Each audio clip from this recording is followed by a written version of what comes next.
պարոն վարչապետ։ Կներ եմ ստանում, ասում են, ընտրություններից առաջ բան խոստովիկ, ընտրություններն անցան, մոռացաք, էլի խաբեցիք քաղաքացիներին եւ այլն։ Հիմա երբ է ուժի մեջ մտնում։ Հիմա հուլիսի 6-ից, պարոն վարչապետ, օրենսդրական նախաձեռնություն ուժի մեջ է մտնում եւ երկու իրավիճակ կարող ենք ունենալ։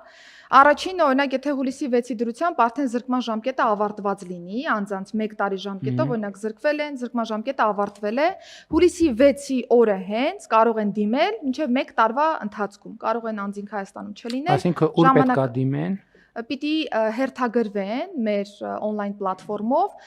օր վերցնեն կոնկրետ վարորդական իրավունքի վերականգնման համար եւ այցելեն հաշվառման քննական ստորաբաժանում,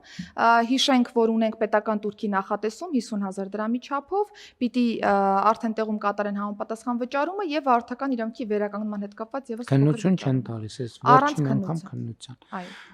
Շատ լավ, ես խնդրում եմ նաև իրազեկեք նախարարությունը թող պատշաճ իրազեկման արշավներ անի, որ մարդիկ տեղեկանան, թե ինչպես է դա իրականացվելու։ Նաև այնտեղ մենք նախկինում խոսել ենք, որ այն դեպքերում, երբ որ դա օրինական ուժի մեջ վնտած դատավճիռներով են զրկվել, այս կարգավորումը չի տարածվելու, այսինքն զուտ վարչական զրկումների վրա է տարածվելու, որովհետև օրենքով